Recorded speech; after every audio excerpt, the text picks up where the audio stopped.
বইপাঠ by আইকে চ্যানেলে আপনাদের সকলকে স্বাগত। আমরা পড়ছিলাম ডক্টর মরিস বুকাইলির বাইবেল, কোরআন ও বিজ্ঞান। আজকে 20তম পর্ব, পৃথিবী সম্পর্কে কোরআনের সাধারণ বর্ণনা। এ শ্রেণীর আয়াতের সাধারণত সৃষ্টির প্রতি স্রষ্টার করুণা ও মহানুভবতা উপলব্ধির যৌক্তিকতা থাকলেও মাঝে মধ্যে এমন বর্ণনা আছে যা আধুনিক বিজ্ঞানের দৃষ্টিকোণ থেকে কৌতূহলোদ্দীপক। বিশেষত কোরআন নাজিলের পূর্বে বিশ্ব সৃষ্টি ও মানুষের আদি উৎস সংক্রান্ত বিষয়ের সামঞ্জস্যহীনতা খুবই প্রকট।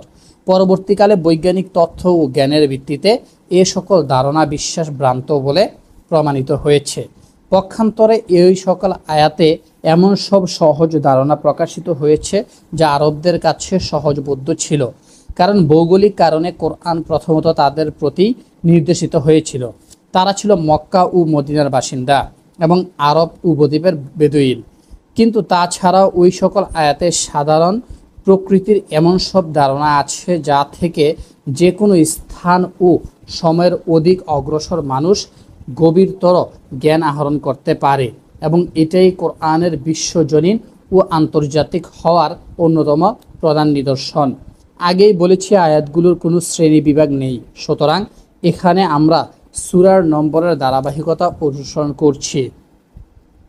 আল্লাহ তাআলা বলেন, তিনি যিনি পৃথিবীকে তোমাদের জন্য বিছানা ও আকাশকে ছাদ করেছেন এবং আকাশ হতে পানি বর্ষণ করে তদ্বারা তোমাদের জন্য ফলমূল উৎপাদন করেন, সুতরাং জেনে শুনে কাকেও আল্লাহর সমকক্ষ দাঁড় করিও না।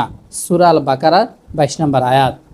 আকাশমণ্ডল ও পৃথিবীর সৃষ্টিতে, দিবস ও রাত্রির পরিবর্তনে, যাহা মানুষের হিত সাধন করে, তাহা সহ সমুদ্রে বিচরণশীল নৌজাহান সমূহে আল্লাহ আকাশ হতে যে বারিবর্ষণ দ্বারা দরিদ্রীকে তার মৃত্যুর পর পুনরুজ্জীবিত করেন, তাহাদের এবং তার যাবতীয় জীবজন্তুর বিস্তরণে, বায়ুর দিক পরিবর্তনে, আকাশ ও পৃথিবীর মধ্যে নিয়ন্ত্রিত মেঘমালাতে জ্ঞানবান জাতির জন্য নিদর্শন রহিয়াছে। সূরা বাকারা 164। তিনি ভূতলকে বিস্তৃত করেছেন এবং তাতে পর্বত ও নদীনালা সৃষ্টি করেছেন এবং প্রত্যেক ফল সৃষ্টি করেছেন দু প্রকারের। তিনি দিবসকে রাত্রি দ্বারা আচ্ছাদিত করেন, তাতে অবশ্যই নিদর্শন রহিয়াছে চিন্তাশীল সম্প্রদায়ের জন্য। সূরা রাদ আয়াত 3। পৃথিবীকে আমি বিস্তৃত করেছি এবং তাতে পর্বতমালা সৃষ্টি করেছি। আমি পৃথিবীতে প্রকৃত বস্তু সৃষ্টি করেছি সুপরিমিতভাবে এবং তাতে জীবিকার ব্যবস্থা করেছি তোমাদের জন্য, আর তোমরা যাহাদিগের জীবিকাদাতা নও তোমাদিগের জন্য। আমার নিকট আছে প্রত্যেক বস্তুর ভাণ্ডার এবং আমি তা প্রয়োজনীয় পরিমাণে সরবরাহ করিয়া থাকি। সূরা হিজর আয়াত 19 থেকে 21। তিনি আল্লাহ যিনি তোমাদের জন্য পৃথিবীকে করেছেন বিছানা এবং তাতে করে দিয়েছেন তোমাদিগের চলিবার পথ। তিনি আকাশ হতে বাড়ি বর্ষণ করেন এবং তা দ্বারা বিভিন্ন প্রকারের উদ্ভিদ উৎপন্ন করেন। তোমরা আহার করো এবং তোমাদের পশু চরাও। অবশ্যই তাদের নিদর্শন রয়েছে বিবেক সম্পন্ন দিগের জন্য। সূরা তহা 53-54। তিনি আল্লাহ যিনি পৃথিবীকে করেছেন বাস উপযোগী এবং তার মাঝে প্রবাহিত করেছেন নদীনালা এবং তাতে স্থাপন করেছেন সুদৃঢ় পর্বত ও দু দরিয়ার মধ্যে সৃষ্টি করেছেন অন্তরায়। আল্লাহর সাথে অন্য কোনো ইলা আছে কি? তবুও তাদের অনেকেই তা জানে না। সূরা নামল 61 নম্বর আয়াত। এখানে পৃথিবীর উপরিভাগের স্তরের সাধারণ দৃঢ়তার কথা বলা হয়েছে। আমরা জানি যে পৃথিবী গঠিত হওয়ার প্রথম পর্যায়ে ওই স্তর শীতল হওয়ার আগে দৃঢ় ছিল না। এখনও অবশ্যই স্তরের সর্বত্র সমান দৃঢ় নয়, কারণ এমন অনেক এলাকা আছে যেখানে ঘন ঘন ভূমিকম্প হয়। দু দরিয়ার মাঝখানের অন্তরায় প্রসঙ্গে স্মরণ করা যেতে পারে যে বড় বড় নদীর পানি খাড়ির মুখে সমুদ্রের পানির সঙ্গে মিশে যাবে। তিনি তোমাদিগদের জন্য ভূমিকে সুগম করিয়া দিয়াছেন, অতএব তোমরা দিক দিগন্তে বিচরণ করো এবং তার প্রদত্ত জীবন উপকরণ হতে আহার্য গ্রহণ করো। পুনরুত্থানের পর প্রত্যাবর্তন তারই নিকট। সূরা মুলক 15 নম্বর আয়াত। অতঃপর আল্লাহ পৃথিবীকে বিস্তৃত করেন, তিনি তা হতে তার প্রস্রবণ ও চারণভূমি বহির্গমন করেন এবং পর্বতকে তিনি দৃঢ়ভাবে প্রথিত করেন। এ সমস্ত তোমাদের এবং তোমাদের পশুর জীবিকার জন্য। সূরা নাজিয়াত আয়াত 30 থেকে 33।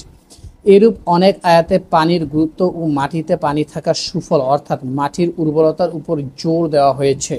মরুভূমির দেশে মানুষের বাঁচা মরা পানির উপরে নির্ভর করে, সে সম্পর্কে কোনো সন্দেহ নেই, কিন্তু কোরআনে এই প্রসঙ্গটির অবতারণা এই ক্ষুদ্র ভৌগোলিক তাৎপর্যের মধ্যে সীমাবদ্ধ নয়।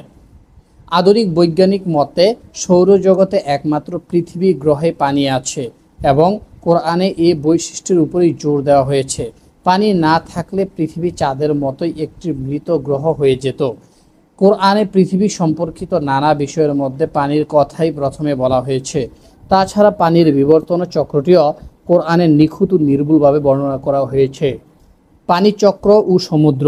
মানব জীবনে পানির ভূমিকা বিষয়ে কোরআনের আয়াতগুলোর যদি পরপর পড়ে শোনানো হয় তাহলে দেখা যাবে যে সেখানে এমন সব কথা বলা হয়েছে যা আমরা অতি সহজেই বুঝতে পারি, কারণ বর্তমান যুগে আমরা প্রায় সকলেই পানির প্রাকৃতিক বিবর্তন চক্র সম্পর্কে কম বেশি অবহিত আছি। এ বিষয়ে প্রাচীনকালে যে সকল ধারণা প্রচলিত ছিল তা বিবেচনা করে দেখা যায় যে এগুলো মূলত অনুমান ও কল্পনা ভিত্তিক ছিল। কোরআন নাজিল হওয়ার সময় ওই ধারণাগুলো প্রচলিত থাকলেও খুদ কোরআনে তা কোনো স্থান পায়নি।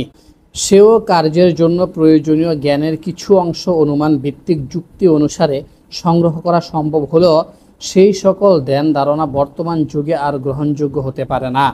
মাটির নিচের পানি যে উপর থেকে চুইয়ে আসে তা অনুমান করা সহজ ছিল। প্রাচীনকালে খ্রিস্টপূর্ব প্রথম শতাব্দীতে রোমের অধিবাসী ভিট্রুভিয়াস পুলিও মার্কাস ও এ মতবাদে বিশ্বাস ছিলেন, কিন্তু অনেকে এ ধারণাকে ব্যতিক্রম বলে মনে করেছেন। সুতরাং দেখা যাচ্ছে যে বহু শতাব্দী যাবৎ পানির গতিচক্র সম্পর্কে মানুষ সম্পূর্ণ ভুল ধারণা পোষণ করে এসেছে।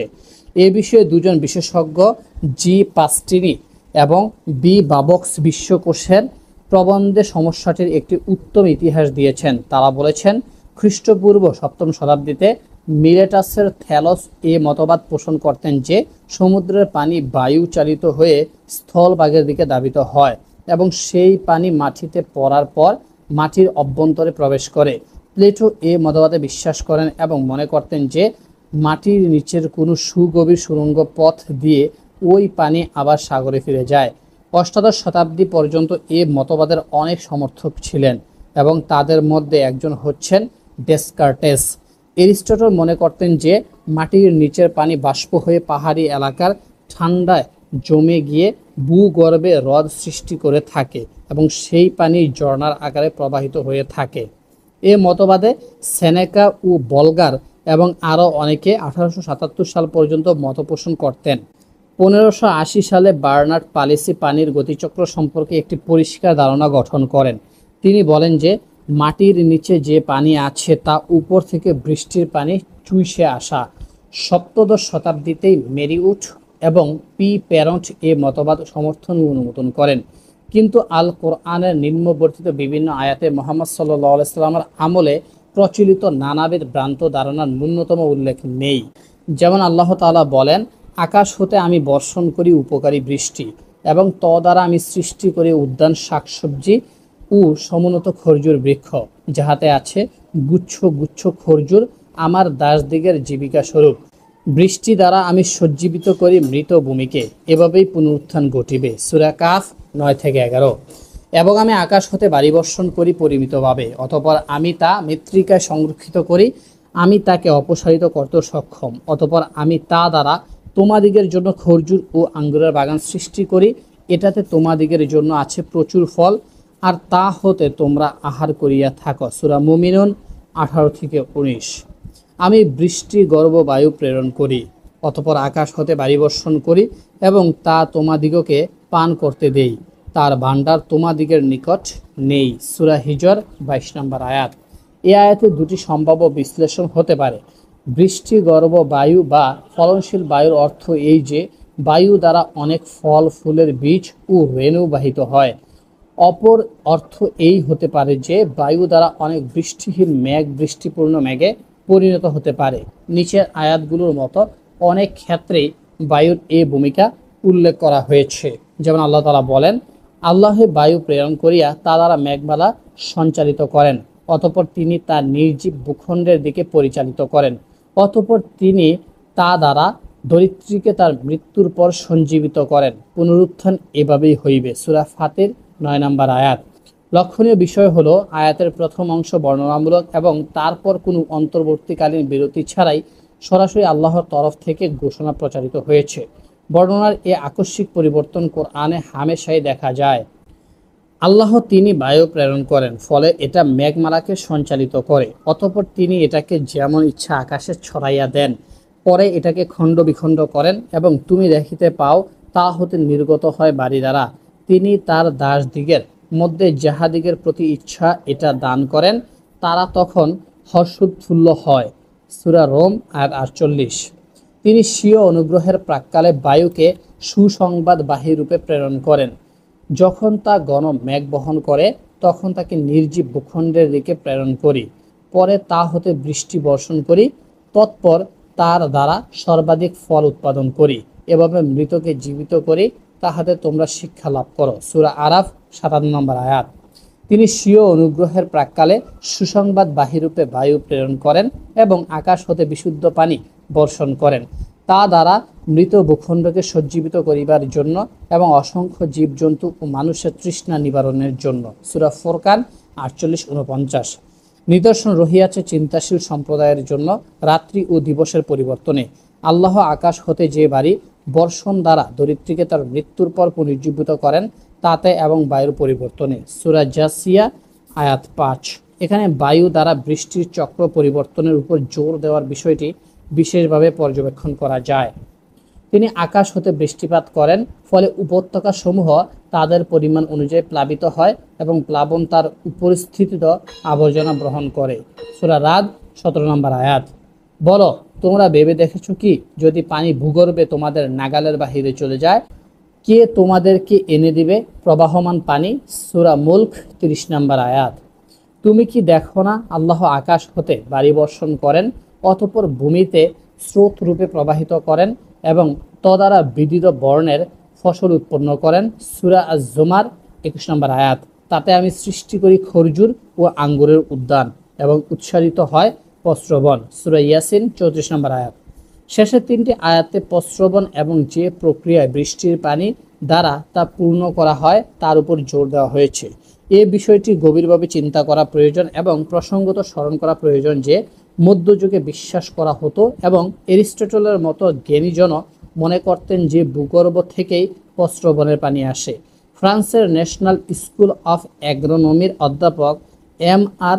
রেমেনিয়েরাস বিশ্বকোষ তার হাইড্রোলজি বিষয়ক প্রবন্ধে পানি গতিচক্রের প্রধান পর্যায়ের একটি বর্ণনা দিয়েছেন এবং প্রাচীনকালে বিশেষত মধ্যপ্রাচ্যে উত্তম সেচ ব্যবস্থার উল্লেখ করেছেন। তিনি লক্ষ্য করেছেন যে তৎকালীন ধারণা ও মতবাদ ভ্রান্ত ছিল বলে সাধারণ মানুষ তাদের সেচ কার্য অভিজ্ঞতার উপরই বেশি নির্ভর করত। তিনি বলেন, রেনেসাঁ অর্থাৎ 1400 থেকে 1600 খ্রিস্টাব্দ আমল পর্যন্ত নিছক দার্শনিক মতবাদই বহাল ছিল। তারপর বস্তুনিষ্ঠ পর্যবেক্ষণের ভিত্তিতে গবেষণা শুরু হওয়ায় সেই মতবাদ বাতিল হয়ে যায়। লিওনার্দো দা ভিঞ্চি এরিস্টটলের মতবাদের বিরুদ্ধে প্রতিবাদ জানান। Wonderful discourse on the nature of water and fountains both natural and artificial Paris নামক গ্রন্থে বার্নার্ড পলিসি পানির গতিচক্র এবং বৃষ্টির পানির দ্বারা ঝর্ণা সিঞ্চিত হওয়ার বিষয়ে প্রকৃত তথ্য তুলে ধরেন। ঠিক এ কথাই, অর্থাৎ বৃষ্টির পানির ভূগর্ভে প্রবেশ করে উৎস হিসেবে ব্যবহৃত হওয়ার ব্যাপারটি সূরা জুমারের 21 আয়াতে বর্ণিত হয়েছে। একইভাবে সূরা নূরের 43 আয়াতে বৃষ্টি ও শিলার কথা বলা হয়েছে। আল্লাহ তাআলা বলেন, তুমি কি দেখো না, আল্লাহ সঞ্চালিত করেন মেঘমালাকে, অতঃপর তাকে একত্রিত করেন এবং পরে পুঞ্জীবিত করেন। তুমি দেখতে পাও, অতঃপর তা হতে নির্গত হয় বাড়ি দ্বারা। আকাশে অবস্থিত শিলাস্তূপ হতে তিনি বর্ষণ করেন শিলা এবং এটা দ্বারা তিনি যাকে ইচ্ছা আঘাত করেন এবং যাকে ইচ্ছা তার উপর হতে অন্য দিকে ফিরিয়ে দেন। মেঘের বিদ্যুৎ জলক দৃষ্টিশক্তি প্রায় কেড়ে লয়। এই প্রসঙ্গে সূরা ওয়াকিয়ার 3টি আয়াতে অর্থাৎ 800 থেকে 70 বিষয়বস্তুর উপর বিশেষ নজর দেওয়া প্রয়োজন। আল্লাহ তাআলা বলেন, তোমরা যে পানি পান করো সে সম্পর্কে কি তোমরা চিন্তা করেছ? তোমরাই কি এটা মেঘ হতে নামিয়ে আনো, না আমি বর্ষণ করি?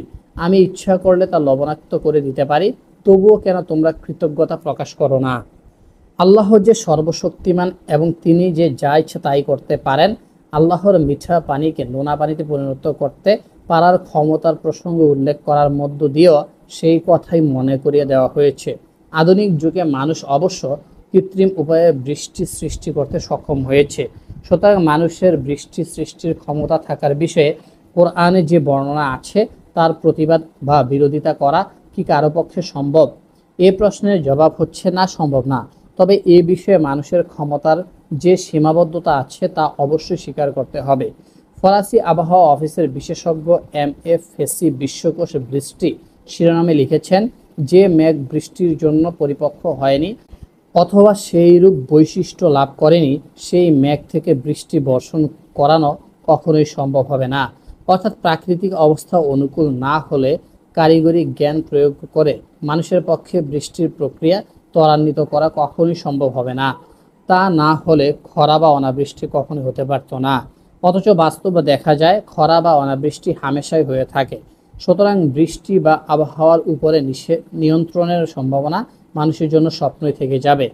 পানির গতি বিবর্তনের জন্য যে প্রাকৃতিক স্থায়ী নিয়ম আছে, মানুষ ইচ্ছা করলেই তা লঙ্ঘন করতে পারে না। আধুনিক পানি বিজ্ঞানের ধারণা মোতাবেক এ প্রাকৃতিক নিয়ম হচ্ছে নিম্নরূপ। সূর্য রশ্মি থেকে আসা ক্যালোরির কারণে সমুদ্র এবং পৃথিবী পৃষ্ঠের পানি বাষ্প হয়ে যায়। এ বাষ্প আবহাওয়া মণ্ডলে উঠে গিয়ে ঘনীভূত হয়ে মেঘ পরিণত হয়। বাতাস এ মেঘকে বিভিন্ন দূরত্বে নিয়ে যায়। মেঘ তখন বর্ষণ না করে ছিন্ন ভিন্ন হয়ে যেতে পারে অথবা অন্যান্য মেঘের সঙ্গে মিলিত হয়ে আরও ঘনীভূত হয়ে যেতে পারে অথবা ছিন্ন ভিন্ন হয়ে বিবর্তনের কোনো এক পর্যায়ে বর্ষণ ঘটাতে পারে। এ বৃষ্টির সাগরের পতিত হওয়ার পর বিবর্তন চক্রের কাজ আবার নতুনভাবে শুরু হয়ে যায়। বৃষ্টি যখন মাটিতে পড়ে তখন তা গাছপালায় গ্রহণ করতে পারে এবং এভাবে তাদের জন্ম ও বিকাশে অন্যতম ভূমিকা পালন করে। গাছপালা থেকে কিছু পানি আবার আবহাওয়া মণ্ডলে ফিরে যায়, অবশিষ্ট পানি মাটিতে প্রবেশ করে এবং সেখান থেকে মাটির তলদেশ হয়ে সাগরে ফিরে যায় কিংবা ঝর্ণা ও নদীতে প্রবাহিত হয়। পানি বিজ্ঞানের আধুনিক তথ্যের সঙ্গে এই অধ্যায়ে উদ্ধৃত কোরআনের আয়াতগুলো মিলিয়ে দেখলে উভয়ের মধ্যে অদ্ভুত মিল ও সাদৃশ্য খুব সহজেই নজরে আসে। সমুদ্রের ব্যাপারটি অবশ্যই একটু ভিন্ন ধরনের। কোরআনের সাগর সম্পর্কে এমন কোনো বর্ণনা নেই যার সঙ্গে আধুনিক বৈজ্ঞানিক তথ্য মিলিয়ে দেখা যেতে পারে। তবে একটি বিষয় যথেষ্ট গুরুত্ব সহকারে উল্লেখ করা প্রয়োজন যে কোরআন নাজিল হওয়ার সময় সাগর সম্পর্কে যে সকল মতবাদ, উপকথা বা কুসংস্কার প্রচলিত ছিল, কোরআনের কোথাও তার কোনো সমর্থন নেই। কয়েকটি আয়াতে সাগর ও নৌ চালনার বিষয় বর্ণিত আছে। সেখানে সাধারণভাবে দর্শনযোগ্য বিষয় থেকে আল্লাহর সর্বময় ক্ষমতা অনুধাবন করার চিন্তা খোরাক আছে। নিচের কয়েকটি আয়াত দৃষ্টান্ত হিসেবে উল্লেখ করা যেতে পারে। তিনি নৌযানকে তোমাদের অধীন করেছেন যাতে তা সমুদ্রে বিচরণ করে তার বিধানে। সূরা ইব্রাহিম 32 নম্বর আয়াত। তিনি সমুদ্রকে অধীন করেছেন যাতে তোমরা তা হতে তাজা মৎস্য আহার করতে পারো এবং যাতে তা হতে আহরণ করতে পারো তার রত্নাবলী, যার দ্বারা তোমরা অলঙ্কৃত হও এবং তোমরা দেখতে পাও তার বুক চিরে নৌযান চলাচল করে এবং এজন্য যে তোমরা যেন তার অনুসন্ধান করতে পারো এবং তোমরা যেন কৃতজ্ঞতা প্রকাশ করো। সূরা নাহল 14 নম্বর আয়াত। তুমি কি লক্ষ্য করো না যে আল্লাহর অনুগ্রহের নৌযানগুলো সমুদ্রে বিচরণ করে তোমাদিগকে তার নির্দেশনাবলী দেখাইবার জন্য? প্রত্যেক ধৈর্যশীল কৃতজ্ঞ ব্যক্তির জন্য এটাতে অবশ্যই নিদর্শন রহিয়াছে। সূরা লোকমান 31 নম্বর আয়াত। সমুদ্রে বিচরণশীল পর্বত প্রমাণ জাহাজসমূহ তারই নিয়ন্ত্রণাধীন। সূরা রহমান 24 নম্বর আয়াত। তাদের জন্য এক নিদর্শন এই যে আমি তাদের পিতৃপুরুষ দিগকে বোঝাই নৌজাহানে আরোহণ করাইয়াছিলাম এবং তাদের জন্য অনুরূপ যানবাহন সৃষ্টি করেছি যাহাতে তারা আরোহণ করে। আমি ইচ্ছা করিলে উহাদিগকে নিমজ্জিত করিতে পারি। সে অবস্থায় তারা কোনো সাহায্যকারী পাইবে না এবং তারা পরিত্রাণও পাইবে না তাদের জন্য আমার অনুগ্রহ না হইলে এবং উহাদিগকে কিছুকালের জন্য জীবন উপভোগ করতে না দিলে। সূরা ইয়াসিন 41 থেকে 44 নম্বর আয়াত। এখানে স্পষ্টতই নৌজাহানে মানুষ, বাহন এবং অন্যান্য যাত্রীর সঙ্গে নূহ আলাইহিস সালামকে নৌজাহানে বহন করে শুষ্ক জমিনে নিয়ে যাওয়ার ঘটনার কথা বলা হয়েছে। সমুদ্র সম্পর্কে আর একটি দৃশ্যমান বিষয় তার অস্বাভাবিক বৈশিষ্ট্যের কারণে সহজে নজরে পড়ে এবং এই বৈশিষ্ট্য বড় বড় নদী এবং সমুদ্রের প্রবেশ পথেও দৃশ্যমান হয়ে থাকে। কোরআনে এই বৈশিষ্ট্যের সুস্পষ্ট বিবরণ রয়েছে। এই বৈশিষ্ট্য হচ্ছে এই যে নদীর মিঠা পানি সাগরের নোনা পানির সঙ্গে মিশে না। টাইগ্রিস ও ইউফ্রেটিস নদী যেখানে মিলিত হয়েছে সেখানে এ দৃশ্য দেখা যায়। ওই খাড়ি 1 শতাব্দীর মাইল দীর্ঘ একটি সাগর বিশেষ এবং সাতিল আরব নামে অবহিত। এ উপসাগরের অভ্যন্তরে যখন সাগরের ঢেউ আসে তখন নদীর মিঠা পানিকে শুষ্ক স্থলভাগের দিকে ঠেলে নিয়ে যায় এবং এভাবে সেচ কার্যে সহায়তা করে।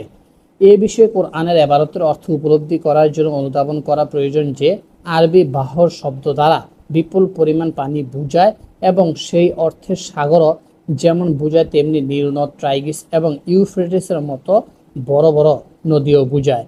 ইংরেজি সি শব্দ এ সাধারণ অর্থই বহন করে। মিঠা পানি ও নোনা পানি না মেশার বৈশিষ্ট্যটি নিচের 3টি আয়াতে বর্ণিত আছে। তিনি 2 দরিয়াকে প্রবাহিত করেছেন, একটির পানি মিষ্ট সুপেয় এবং অপরটির পানি লোনা খর। উভয়ের মধ্যে তিনি রেখে দিয়েছেন এক অন্তরায়, এক অনতিক্রম্য ব্যবধান। সূরা আল ফুরকান 53 নম্বর আয়াত। 2টি দরিয়া একরূপ নয়, একটির পানি সুমিষ্ট ও সুপেয়, অপরটির পানি লোনা খর। প্রত্যেকটি হতে মৎস্যাহার করো এবং তোমাদের ব্যবহার্য রত্নাবলী আহরণ করো। সূরা ফাতির 12 নম্বর আয়াত। তিনি প্রবাহিত করেন 2 দরিয়া যাহারা পরস্পর মিলিত হয়, কিন্তু তাদের মধ্যে রয়েছে এক অন্তরাল যাহা তারা অতিক্রম করতে পারে না। উভয় দরিয়া হতে উৎপন্ন হয় মুক্তা ও প্রবাল। সূরা আর রহমান 19, 20 ও 22 নম্বর আয়াত। মূল ঘটনার বর্ণনার পর উভয় প্রকার পানি থেকে যা পাওয়া যায় তার উল্লেখ করা হয়েছে, অর্থাৎ মাছ, মুক্তা ও প্রবাল। মিঠা পানি ও নোনা পানি না মেশার ঘটনা টাইগ্রিস ও ইউফ্রেটিস নদীর ক্ষেত্রে একক বা একমাত্র ঘটনা নয়, অন্যত্র এ ধরনের ঘটনা আছে। কোরআনে টাইগ্রিস ও ইউফ্রেটিস নদীর নাম উল্লেখ না থাকলেও সাধারণত মনে করা হয় যে এ 2 নদীর দিকেই ইশারা করা হয়েছে। দূরতম গভীর সাগরে না যাওয়া পর্যন্ত তাদের মিঠা পানি নোনা পানির সঙ্গে মেশে না।